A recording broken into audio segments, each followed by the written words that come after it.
to my dark side.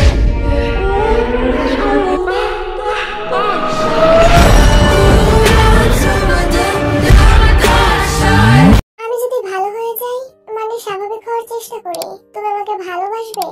আমাকে কি ভালোবাসা যায়? আমি কি ভালোবাসা পাওয়ার যোগ্য? জাঙ্কুকের কণ্ঠস্বর আজ অন্যরকম শোনাচ্ছে, কেমন গলা ধরে এসেছে তার। মনে হচ্ছে শাওয়ারের জলের সাথে জাঙ্কুকের চোখের জলও মিলেমিশে একাকার হয়ে যাচ্ছে। তার বুকটা কেমন হু হু করে উঠলো জাঙ্কুকের কথায়।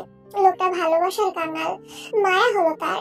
জাঙ্কুকের পিঠে হাত রাখলো তে, শান্ত গলায় বলল, আপনি তো খারাপ নন, কিছু কিছু সময় অস্বাভাবিক আচরণ করেন শুধু। ভালো কিংবা খারাপের উপর নির্ভর করে ইউকেকে ভালোবাসে না। দেখেন না, নেশাখোর ব্যাড বয় টাইপের ছেলেদেরও মেয়েরা ভালোবেসে ফেলে। এটা একটা অনুভূতি, কখন কিভাবে হয়ে যায় বলা যায় না। একটু থামলো। জাঙ্কুক তেকে নিজের শরীরের সাথে আস্তে পিষ্টে জড়িয়ে ধরে আছে, যেন একটু নড়লেই হাতছাড়া হয়ে যাবে সে। ভালোবাসার জন্য কোনো যোগ্যতার দরকার হয় না জাঙ্কুক, এসব ভাববেন না। আপনার চিকিৎসা দরকার, প্লিজ একবার ডাক্তার দেখাবেন। আমি আপনার সাথে সুন্দর একটা জীবন কাটাতে চাই ভাইয়া। তের কথা শেষ হতেই তার গালে একটা থাপ্পড় পড়লো। আকস্মিক ঘটনায় তে হতবাক হয়ে গেল, জাঙ্কুকের দিকে অবাক দৃষ্টিতে তাকিয়ে রইল। থাপ্পড়টা যদিও খুব জোরালো ছিল না, তবুও তে ভয়ে কিছুটা চমকে উঠলো। সব সময় তো জাঙ্কুকে বলো, আজ আবার ভাইয়া ডাকতে গেলে কেন? তে থতমত খেয়ে তাকিয়ে রইল কেবল। জাঙ্কুক টুক করে তার ঠোঁটে চুমু খেলো কয়েকটা, মুচকি হেসে বলল, ওভাবে তাকিয়ে থাকতে হবে না, তেমন জোরে মারিনি। তবে ভবিষ্যতে আবারও ভাইয়া বললে গালা রাস্তা থাকবে না। খিলখিল করে হেসে উঠল তে। জাঙ্কুক মুগ্ধ নয়নে তার প্রাণবন্ত হাসি দেখছে। আজ পর্যন্ত তেকে কখনো এভাবে হাসতে দেখেনি জাঙ্কুক। মেয়েটা হাসলে কি দারুণ লাগে। আপনি আসলে একটা পাগল সাইকো টাইপের মানুষ। কখন কি হয় আপনার বোঝা মুশকিল। ভ্রু কুঁচকে ফেললো জাঙ্কুক। সে সাইকো? যে হবো আজ সেটাই বললো। তাহলে কি কথাটা সত্যি? আজকে জিহুকের সাথে কথা না বললে নিজের মনের কথা বুঝতে পারতো না জাঙ্কুক। এর প্রতি টুকরো টুকরো অনুভূতিগুলোর নাম যে ভালোবাসা, সেটাও বুঝতে পারতো না। জাঙ্কুকের ভালোবাসা পাওয়ার পথটা ভুল। জিহুক সেটা খুব ভালো করে বুঝিয়েছে তাকে। জোর করে শারীরিক সম্পর্কের মাধ্যমে কখনো ভালোবাসা পাওয়া যায় না, বরং এসব করলে সম্পর্কে আরো দূরত্ব বাড়ে, একসময় ভেঙে যায়। জাঙ্কুকের পাগলামিগুলো জিহুক ভালো করেই জানে। তাই আজ জিহুক একজন প্রকৃত বন্ধুর মতোই জাঙ্কুককে সঠিক পথে চলার পরামর্শ দিয়েছিল। আমি পাগল মানলাম, কিন্তু সাইকো নই। তুই কিছু বলতে যাওয়ার আগে পরপর দুটো হাঁচি দিল। এতক্ষণ জলের নিচে দাঁড়িয়ে থাকাতে হয়তো ঠান্ডা লেগে গেছে। জাঙ্কুক ব্যাপারটা বুঝতে পেরে শাওয়ার বন্ধ করে দিল। তে নিজেকে জাঙ্কুকের থেকে ছাড়িয়ে পেছন দিকে ফিরে বলল, তাহলে আমার ঘাড়ে রক্ত কেন? আমার সারা শরীরে আপনার সাইকোগিরির প্রমাণ আছে। তোমার শরীর জুড়ে কেবল আমার ভালোবাসার চিহ্ন থাকবে হামিংবার্ড। আমি যতই স্বাভাবিক হই না কেন, আমার ভালোবাসার ধরন বদলাবে না। আমার ছোঁয়া এমনই, যেমন উষ্ণ তেমনই বিধ্বংসী। দরজা খুলে তেগে কোলে তুলে নিল জাঙ্কুক। ওয়াশরুম থেকে বেরিয়ে রুমের দিকে এগোলো। ডাক্তারের কাছে যাবেন তো? আমি সম্পূর্ণ সুস্থ, তবুও তুমি যদি চাও আমি যাব, তবে ডাক্তার যেন বেশি ওষুধ না দেন। মুচি হাসলো তে। লোকটা তো এখনো বাচ্চাদের মতোই কথা বলছে। জাঙ্কুক কোল থেকে নামিয়ে দিল তেকে। ওকে, জামা কাপড় চেঞ্জ করে আসছি, আপনিও করে নিন, ঠান্ডা লাগবে। এখানেই চেঞ্জ করো। কি? বাংলায় বললাম। বেডরুমে বসে জামা কাপড় চেঞ্জ করলে অত বড় ওয়াশরুমটা আছে কি করতে? মুচকি হাসলো জাঙ্কুক। তের গাল টিপে দিল কয়েকবার। তাও কথা, যাচ্ছি আমি। মুচকি এসে ওয়াশরুমের দিকে এগোলোতে। আজকে ভীষণ খুশি লাগছে তার। জাঙ্কুকের এমন পরিবর্তন কখনো আশা করেনি সে।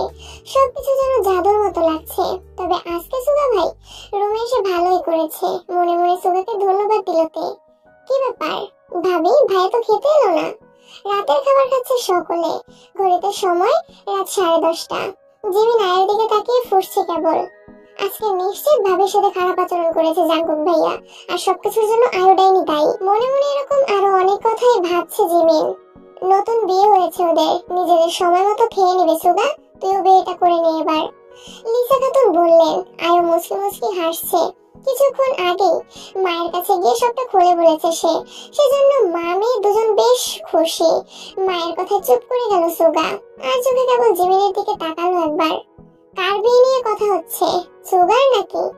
জাঙ্কুকের কণ্ঠস্বর শুনে সবাই সিঁড়ির দিকে দৃষ্টিপাত করলো। আয়ু লিসা যেন 420 ভোল্টের একটা শক খেলো। তেও জাঙ্কুক একসাথে আসছে।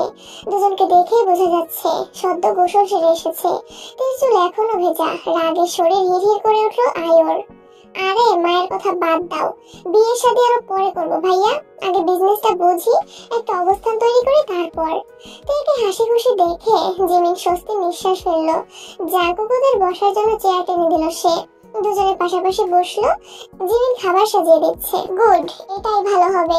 সুগা মুচকি হেসে খাবারের দিকে মনোযোগ দিল। তে খেতে খেতে সুগাকে উদ্দেশ্য করে শুধালো, ভাইয়া একটু আগে যে বললেন আমি আপনাকে ডেকেছি, কে বলেছিল এটা? জাঙ্কুক আর চোখে তের দিকে তাকালো একবার। তে জাঙ্কুকের হাতে হাত রাখলো, ইশারায় বোঝাতে চাইলো দরকারি কথা। জাঙ্কুক চুপ করে রইলো। আয়ুই তো বললো তখন। জাঙ্কুক ও তে দুজনেই আয়ুর দিকে তাকালো। মেয়েটা ভাবতেও পারেনি তে এভাবে তার পর্দা ফাঁস করে ফেলবে। বোকার মতো হেসে বলল, আয়ু আসলে আমি ভুল শুনেছিলাম। ব্যাপার না আপু, আপনাকে ধন্যবাদ। মুচকি এসে বলল তে। জাঙ্কুকও মৃদু হাসলো। আয়ু কিছুই বুঝতে পারছে না কি হওয়ার কথা ছিল আর কি হলো। কিসের জন্য ধন্যবাদ দিলে ভাবি? আমি আসলে তে মুচকি হাসলো। আয়ু একবার জাঙ্কুকের দিকে তাকাচ্ছে আর একবার তের দিকে তাকাচ্ছে। কিছু না। আয়ু আর কথা বাড়ালো না। শেষে আবার কেঁচো খুঁড়তে কেউটো বেরিয়ে গেলে মহা মুশকিল হয়ে যাবে। কি হে মুচি জিমিনা, তুমি খাবে কখন? সুগার কথায় জাঙ্কুক জিমিনের দিকে তাকালো। আপনারা খাওয়া শেষ করুন তারপর খাবো। তোকে না বলেছি যখন খিদে পাবে তখনই খেয়ে নিবি। জাঙ্কুকের গম্ভীর কণ্ঠে নড়ে চড়ে উঠলো জিমিন। তে বলল, তুমিও আমাদের সাথেই খেতে বসে যাও আপু, সবকিছু তো এখানেই আছে। তের কথা শুনে আড়ালে বেঞ্চি কাটলেন লিসা খাতুন। কাজের মেয়েকে নিয়ে এদের এত আদিক্ষেতা তার সহ্য হচ্ছিল না। তের কথা মতো জিমিন একটা চেয়ার টেনে এখানে খাওয়ার জন্য বসে পড়লো। ঠিক আছে ভাবি। সুগা মুচকি হাসলো। খানিক পরেই আয়ু ডাইনিং রুম থেকে উঠে গেল। আজকে তার গলা দিয়ে ভাত নামছিল না। তেকে কোনো ভাবে জাঙ্কুকের থেকে দূরে সরানো যাচ্ছে না। নিজের উপর খুব বিরক্ত আয়ু। আকাশ জুড়ে জমে উঠেছে ঘন কালো মেঘ। চারদিকে ছড়িয়ে আছে এক ধরনের অদ্ভুত অন্ধকার। খোলা জানালা দিয়ে টুপটাপ ঝিরে ঝিরে বৃষ্টি পড়ছে ঘরে। সঙ্গে ঢুকছে হালকা ঠান্ডা বাতাস, যা রুমের পরিবেশকে আরো শীতল করে তুলছে। দূরে মৃদু গর্জন শোনা যাচ্ছে। মনে হচ্ছে আসন্ন কোনো দুর্যোগের পূর্বাভাস দিচ্ছে প্রকৃতি। সম্ভবত কালবৈশাখী আসছে।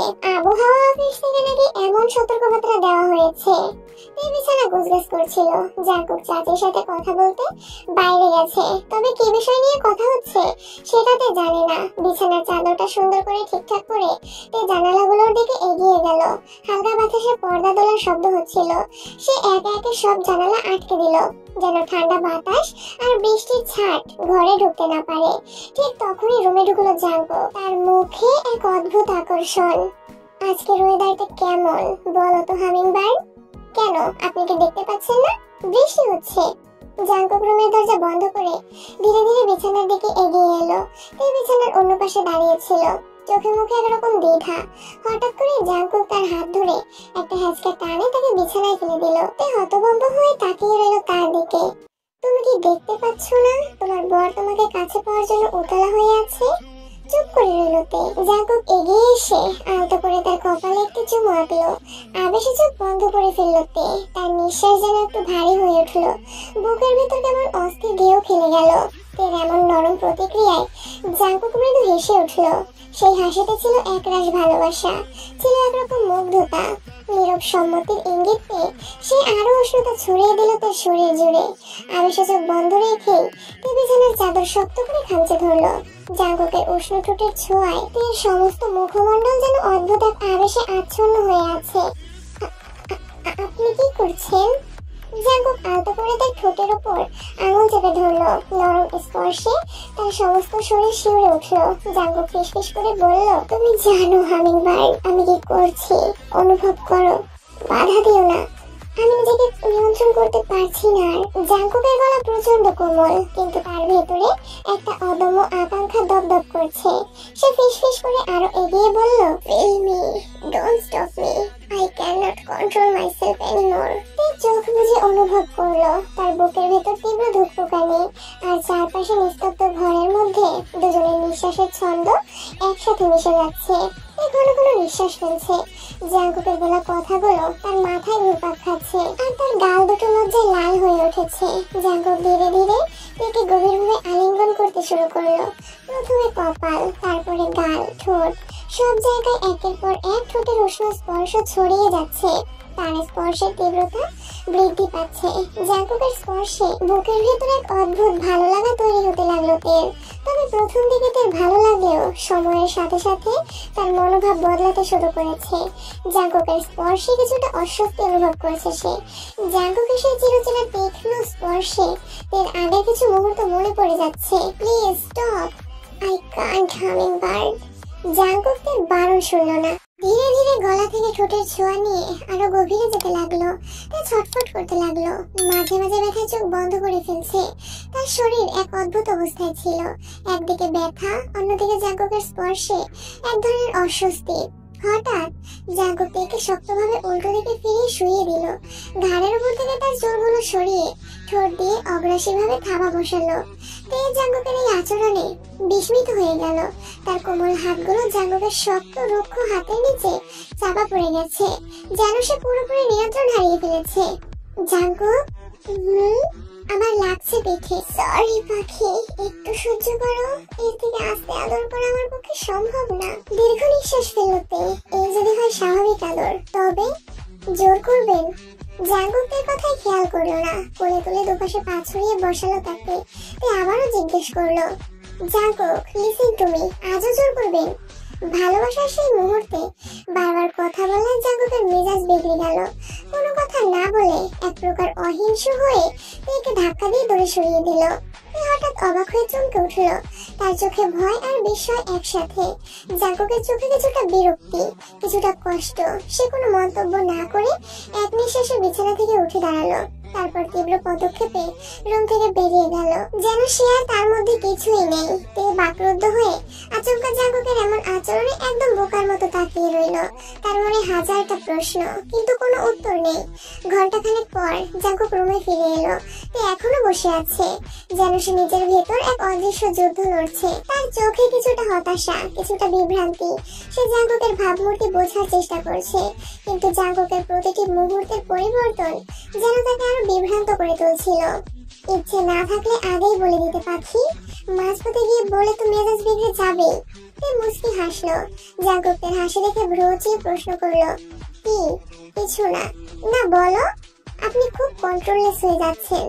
কোনোতে ভর দিয়ে শুয়ে জাঙ্কুক তেকে নিজের কোলের কাছে টেনে শুয়ে দিল। তার শরীরের কাছাকাছি আসতে একটু অস্বস্তি অনুভব করলো, কিন্তু জাঙ্কুকের শক্ত হাত তাকে নিরাপদে আগলে ধরলো। ফলশ্রুতিতে স্বস্তির নিঃশ্বাস ফেললো তে। এতদিনে বুঝলে? ঘুমাও। আপনি ঘুমাবেন না? না। কেন? তুমি ঘুমানোর পরে আদর করবো তাই। জাঙ্কুকের কথায় তে চোখগুলো বড় বড় করে তাকালো। জাঙ্কুক তা দেখে হেসে উঠলো, একদম জোরে হাসি দিল। তার হাসিতে তে আরেক দফা অবাক হয়ে গেল। মজা করেছি, গুড নাইট। আর কিছু বললো না তে। নীরবে জাঙ্কুকের বুকে মুখ গুজে চোখ বন্ধ করে ফেললো। তার নিঃশ্বাস আর জাঙ্কুকের দেহের তাপ একাকার হয়ে যাচ্ছে। শুকনো ঢোক গেল জাঙ্কুক। এর স্পর্শে নিজেকে নিয়ন্ত্রণ করা বেশ মুশকিল। বিকেল বেলা জাঙ্কুক তার নিজের কেবিনে বসে আছে। টেবিলের উপর কিছু ফাইল, কাগজপত্র আর কম্পিউটারের স্ক্রিনে কাজ চলছে। তারপর সবকিছু ঠিকঠাক এখন? ভাবির সাথে মন খুলে কথা বলছিস তো? জিহাব চায়ের কাপটা টেবিলের উপর রেখে প্রশ্ন করলো। জাঙ্কুক তখন কাজ নিয়ে ব্যস্ত, কিন্তু তবুও জিহাবের সাথে আড্ডা দিচ্ছিল। সবকিছু তো জিহাবের জন্যই হয়েছে। হ্যাঁ, তুই এখন আগের মতো নিজেকে গুটিয়ে রাখে না। বেশ বেশ, এখন সময় করে ভাবিকে নিয়ে একদিন ডাক্তারের কাছে চলে যা। যত দ্রুত চিকিৎসা নিবি ততই ভালো। তোরা যে কি শুরু করলি? বলেছি তো যাবো ডাক্তারের কাছে। জেহব চায়ের কাপটা আবারও হাতে তুলে নিল। অদ্ভুত শোনালেও জেহব গরম চা পছন্দ করে না। চা ঠান্ডা হওয়ার পরেই পান করে সে। আচ্ছা জেহব, একদিন বাসায় আয় না। ও বাবা গো, কি হলো তোর? হয়েছে তো তোর বাড়িতে যাব, তারপর তোর বউকে কেমন আছে জিজ্ঞেস করব, তারপর তুই আবার সাইকোগিরি শুরু করবি। জাঙ্কুক কিছুটা লজ্জা পেল এবার। তার কাছের মানুষগুলো এভাবে তাকে নিয়ে ভাবে, বিষয়টা কখনো ভেবে দেখেনি সে। আরে না, কাল আয় বাসায়। ঠিক আছে, বন্ধু যখন বলছে সে ভদ্রলোক হয়ে থাকবে, তখন না হয় গেলাম। যেও হাসতে হাসতে বাকি চাটুকু শেষ করে ফেললো। তুমি ডেকেছিলে মা? নিজের রুমে বসে ল্যাপটপে কাজ করছিল সুগা। দুদিন ধরে বাড়িতে বসে কিছু প্রজেক্ট কমপ্লিট করতে দিয়েছে জাঙ্কুক এবং সে কাজের চাপ নিয়ে দিনরাত এক করে ব্যস্ত ছিল। প্রতিটি মুহূর্তে শুধু কাজ আর কাজ। কিন্তু হঠাৎ আয়ো এলো তার রুমে। আয়ো বলল মা ডাকছেন। সুগা কোনো কিছু না ভেবেই কাজের সব চিন্তা পেছনে ফেলে মায়ের রুমে চলে গেল। হ্যাঁ বস, শান্ত গলায় বললেন লিসা খাতুন। মায়ের এমন শান্ত গলার পেছনে সবসময় কোনো না কোনো জটলা লুকিয়ে থাকে, সেটা সুগা খুব ভালো করেই জানে। আজকে কি তেমন কিছুই বলবেন তিনি? সুগা সন্দিহান দৃষ্টিতে মায়ের দিকে তাকিয়ে রইল। তার চোখে এক ধরনের অস্থিরতা, কিন্তু মা তো শান্ত, ঠান্ডা গলায় কথা বলছেন। সে মায়ের পাশে গিয়ে বসলো, কিন্তু মনে তোলপাড়। লিসা খাতুন সন্তানের মাথায় হাত বুলিয়ে দিলেন একবার, যেন তার অস্থির মনোভাবটা কিছুটা শান্ত হয়। কি হয়েছে মা? তোর কি হয়েছে? আমার আমার আবার কি হয়েছে? কিছু না হলেই ভালো, কিন্তু দেখতে তো পাচ্ছি অন্য কিছু। যা বলা সরাসরি বলো। জীবনের সাথে একটু বেশি মিশছিস। অবাক হলো সুগা। এসব বলার জন্য রুমে ডাকলেন মা, কিন্তু কেন? জীবনের সাথে তো স্বাভাবিক মেলামেশাই করে সে। কি বলছো এসব? আমি তো স্বাভাবিকভাবেই মিশি তার সাথে। তাহলে তো ভালোই, অন্য কিছু হলে মোটেও ভালো কিছু হবে না। চুপ করে গেল সুগা। সত্যি বলতে জিমিনের প্রতি কিছুটা ভালো লাগার সৃষ্টি হয়েছে, কিন্তু সেটা অন্য কিছু তো নয়। আর ভালো লাগা কি দোষের? এভাবে বলছো কেন? আমি কি ছোট আছি মা? আমি বুঝি কোনটা আমার জন্য ভালো আর কোনটা ভালো না। সেটা সময় বলে দিবে। ওই কাজের মেয়ের থেকে দূরত্ব বজায় রেখে চলবি। এসব মেয়েরা ছেলেদের কিভাবে পটাতে হয় সেটা ভালো করেই জানে। লিসার এমন কথায় বসা থেকে উঠে দাঁড়ালো সুগা। তোমার থেকে এমন কথা আশা করি না মা। মেয়ে হয়ে অন্য মেয়ের বিষয়ে কথা বলার সময় অবশ্যই সম্মান রক্ষা করা উচিত। আসছি আমি। সুগা রেগে রুম থেকে বেরিয়ে গেছে বুঝতে পেরে লিসা খাতুনও রাগ করলেন। গতকাল খানবাড়িতে জিহুবের আসার কথা থাকলেও গুরুত্বপূর্ণ কাজ থাকার কারণে আসতে পারেনি সে। তাই আর জিহুবকে পার্টিতে ইনভাইট করতে জিহুবের অফিসে চলে এসেছে জাঙ্কুক। জাঙ্কুকের বিয়েটা তেমন লোক জানিয়ে হয়নি বলে তাকে কেউ চেনে না তেমন। সেজন্য আত্মীয় স্বজন ও অফিসের লোকজনকে নিয়ে বড়সড় একটা পার্টির আয়োজন করেছে জাঙ্কুক। আজ সন্ধ্যায় খানবাড়িতে পার্টি রয়েছে। গরিবের ঘরে পা পড়লো তবে। জিহুবের রসিকতায় মুচকি হাসলো জাঙ্কুক। চেয়ার টেনে বসতে বসতে বলল সে, এমন ভাবে বলছিস যেন আমি বিল গেটস। তা না হলেও কোটিপতি তো বটে। তোর মনে হয় কিছু কম আছে শালা? শালা হবো কিভাবে? আমার না আছে বোন, আর না আছিস তুই সিঙ্গেল। তোর বউ আছে, তার চেয়ে আমি তোকে শালা বলি। তোর বংশের কোনো মেয়েকে গছিয়ে দে আমাকে। তুই আর ভালো হলি না যে হোক। আসছে আমার সাধু পুরুষ। টেবিলের উপর রাখা কফির কাপের দিকে ইশারা করলো যে হোক। মুচকি হেসে কফির কাপ হাতে নিল জাঙ্কুক। দুজনে কফি খেতে খেতে গল্প চালিয়ে গেল। কথাগুলো কখনো হালকা কখনো গাঢ়, কফির মতোই কড়া আর উষ্ণ। দুপুর গড়িয়ে বিকেল হতে চলেছে। খানবাড়ির গেট পেরিয়ে বাইরে বেরিয়ে এলো কালো রঙের লেক্সাস এলএক্স 570। জাঙ্কুক ওতে সাইকিয়াট্রিস্টের কাছে যাচ্ছে। গতকাল থেকেই জাঙ্কুককে ডাক্তারের কাছে যাওয়ার জন্য অনুরোধ করছিল। বউয়ের মনের শান্তির জন্য অবশেষে আজ ডাক্তারের কাছে যেতে রাজি হয়েছে জাঙ্কুক। সন্ধ্যায় তাদের বাড়িতে একটি গুরুত্বপূর্ণ পার্টি রয়েছে, অথচ এখন তাকে যেতে হচ্ছে মনোরোগ বিশেষজ্ঞদের কাছে। তবে বাড়ির সবকিছু দেখাশোনার জন্য সুগা আছে, সাথে জেনি ও আরেকজন স্টাফ। বাড়িঘর সাজানোর জন্য ইভেন্ট ম্যানেজারের সাথে যোগাযোগে রাখার দায়িত্ব দেওয়া হয়েছে তাদের উপরেই। আচ্ছা ডাক্তার কি বলবে বলো তো? গাড়ি চলছে ধীরে ধীরে, মাঝে মধ্যে জ্যামের জন্য থেমেও থাকতে হচ্ছে।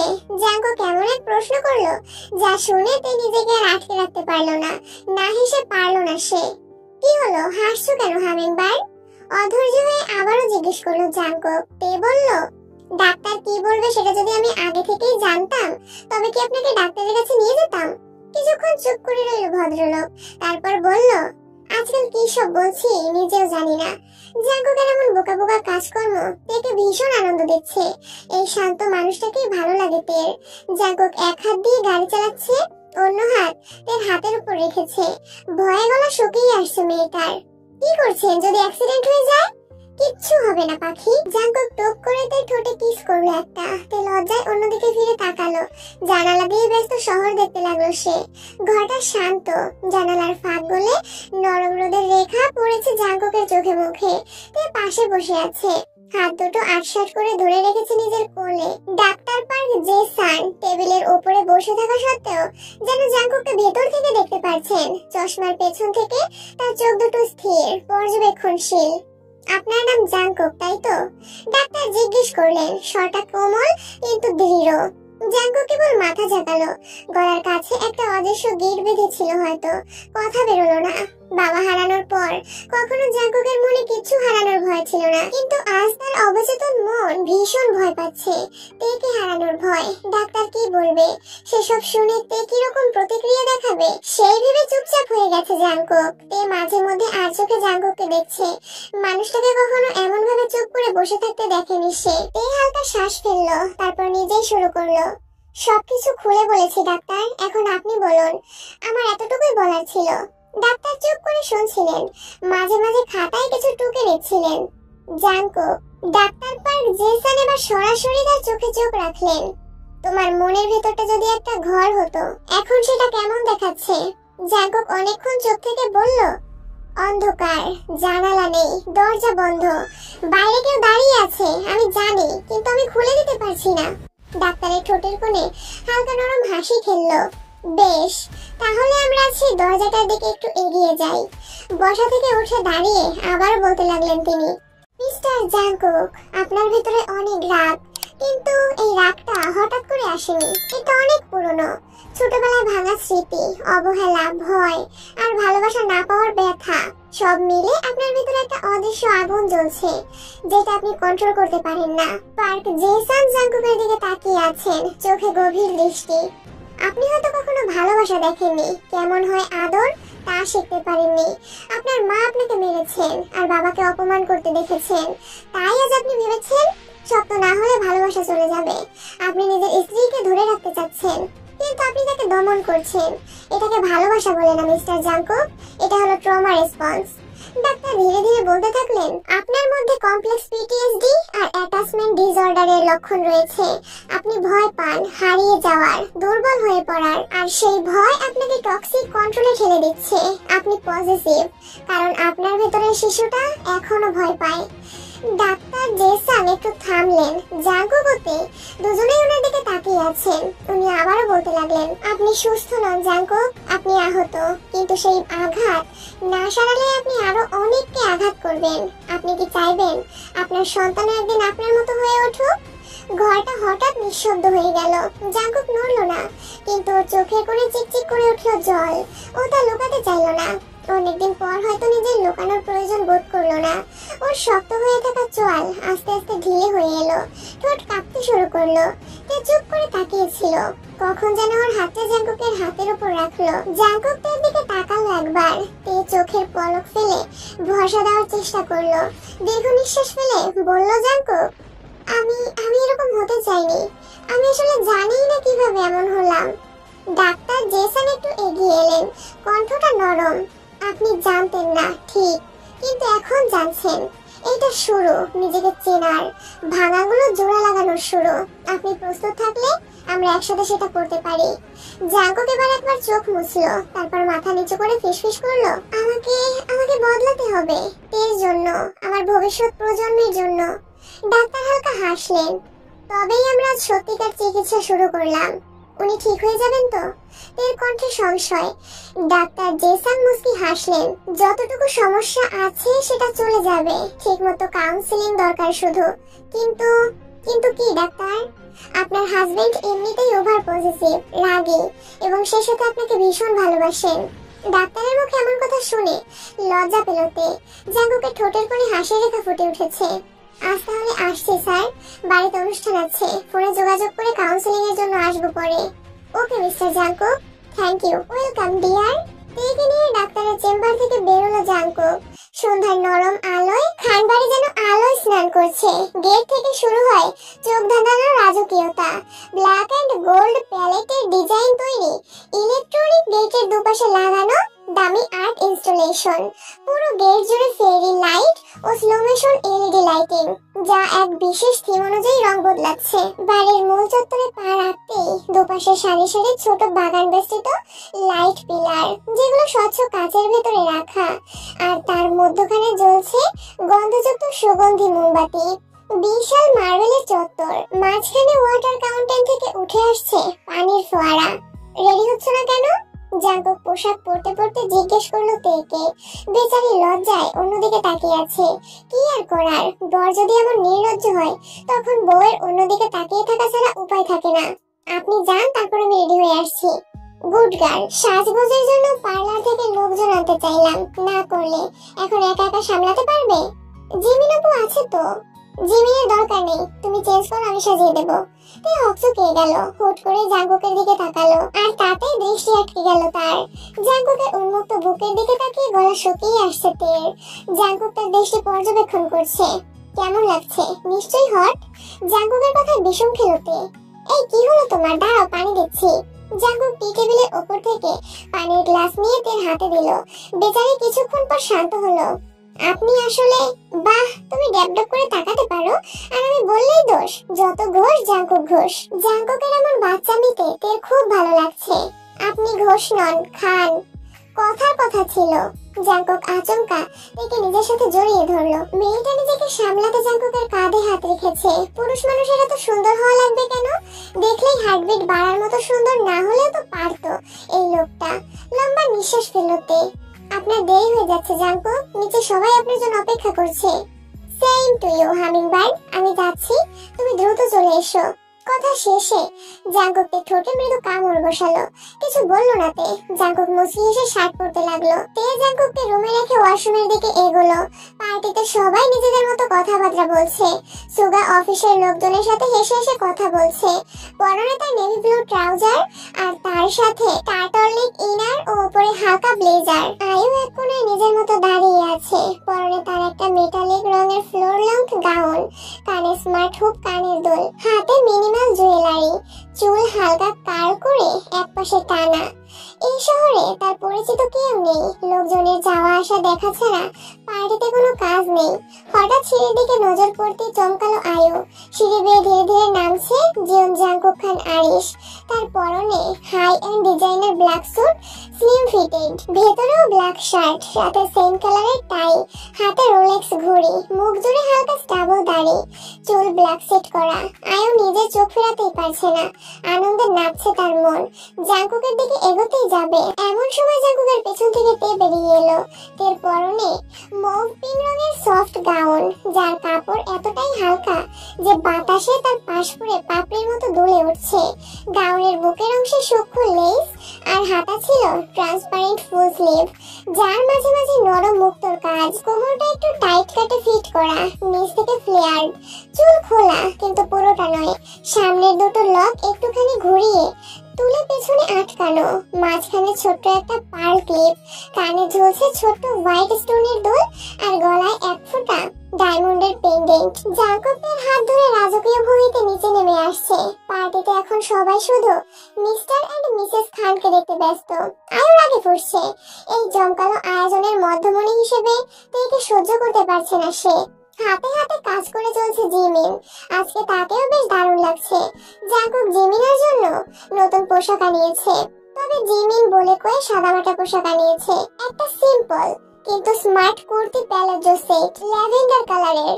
সুগা আর চোখে মাঝে মধ্যে দেখছে তাকে, তবে সেটা জিমিন টের পাচ্ছে না। অতিথিদের সাথে কথা বলছে জাঙ্কুক, পাশেইতে দাঁড়িয়ে আছে। জাঙ্কুক সবার সাথে আলাপ করিয়ে দিচ্ছে তাকে। এর মধ্যে জেহু পেল, তাকে দেখে জাঙ্কুক দরজার দিকে এগোলো। এত দেরি হলো কেন? জাঙ্কুক জেহবকে জড়িয়ে ধরে শুধালো। জবাবে মিষ্টি করে হাসলো জেহব। কথা বলতে বলতে সামনের দিকে এগিয়ে গেল দুজন। ঢাকার জ্যাম যে কেমন সেটা তো অজানা নয় তোর। তা ঠিক বলেছিস। ভাবি কোথায়? ওই যে দাঁড়িয়ে আছে, চল আলাপ করবি। দুজনে হাসি মুখে তের দিকে এগোলো। তে অতিথিদের সাথে হাসি মুখে কুশল বিনিময় করে যাচ্ছে। এর মধ্যে জেহবকে পরিচয় করিয়ে দিল জাঙ্কুক। দুজনে স্বাভাবিক কথাবার্তা বললো কিছুক্ষণ। এই কিছুক্ষণের মধ্যে জাঙ্কুক বেশ কষ্ট করে নিজেকে সামলে রেখেছে। তে অন্য কোনো পুরুষের সাথে হেসে কথা বললেও বুকে যন্ত্রণা হয় তার। ভাইয়া শোনো। সুগাকে ডাক দিল আয়ু, হাতে তার জুসের গ্লাস। সুগা দ্রুত পায়ে ওর দিকে এগিয়ে গেল। হ্যাঁ বল। অনেক কাজ করেছো, এবার একটু জুস খেয়ে নাও তো। বেশ মিষ্টি করে কথা বললো আয়ু। বোনের এত কেয়ারে সুগা বেশ খুশিই হলো। আয়ুর হাত থেকে জুসের গ্লাসটা নিয়ে ঢক ঢক করে সবটুকু জুস শেষ করে ফেললো। Thank you Bruyne. ওয়েলকাম ভাইয়া। সুগা চলে যাওয়ার জন্য পা বাড়াতে আয়ু আবারও বলে উঠলো, ভাইয়া। কি? এই জুসের গ্লাসটা তে ভাবিকে দিয়ে এসো না প্লিজ। ভাবির গলা শুকিয়ে গেছে বলল, আমার একটু কাজ আছে। সুগা সরল মনে আয়ার থেকে জুসের গ্লাসটা হাতে নিল। হ্যাঁ ঠিক আছে। আয়ু মুস্কি হেসে অন্যদিকে হাঁটতে লাগলো। হলরুম জুড়ে অনেক লোকজন, কেউ কেউ নিজেদের মধ্যে কথাবার্তা বলছে, কেউ আবার খাওয়া দাওয়া করছে। এমন সময় তে চিৎকারে কিছুটা চমকালো সকলে, রাগে ভূত, ও রাগে ভূত, কোথায় আপনি? আরে দেখুন না, আমার জামা আকাশে উড়ছে। একজন বিজনেস পার্টনারের সাথে কথা বলছিল জাঙ্কুক। আচমকাতে এমন আচরণে থতমত খেয়ে তাকালো সে। সকলের দৃষ্টি এখন তে অর্থাৎ জাঙ্কুক খানের স্ত্রীর দিকে। ওখানে দাঁড়িয়ে আছেন কেন? একটু এদিকে আসুন না রাগে ভূত। আমার না কেমন আনন্দ আনন্দ লাগছে। আহা কি আনন্দ, আকাশে বাতাসে। তের অবস্থা দেখে কারোরই বুঝতে অসুবিধা হচ্ছে না, সে অতিরিক্ত ড্রিঙ্কস করেছে। জাঙ্কুক তের দিকে এগোচ্ছে, এক কোনায় দাঁড়িয়ে মুসকি মুসকি হাসছে আয়ু। সুগা কিছুটা দোটানায় পড়ে গেছে। তার দেওয়া জুস খেয়ে কি তের এই হাল, নাকি এমনি ড্রিঙ্ক করেছিল? পাখি কি হয়েছে, এমন করছো কেন? তুমি ড্রিঙ্কস করতে গেলে কেন? জাঙ্কুক তেকে জড়িয়ে ধরে দাঁড়িয়েছে। কেউ কেউ সেদিকে না তাকিয়ে নিজেদের মধ্যে কথা বলা বলি করছে। তে জাঙ্কুকের চুলগুলো টেনে দিয়ে বলল, বেশ করেছি, রাগী ভূত একটা, সবসময় রাগ করে, আমাকে ব্যথা দেয়, সব জায়গায় ব্যথা। জাঙ্কুকের মুখ চেপে ধরে মেকি হেসে ইশারায় সুগা এবং জিহুককে এদিকটা সামলে নিতে বলল।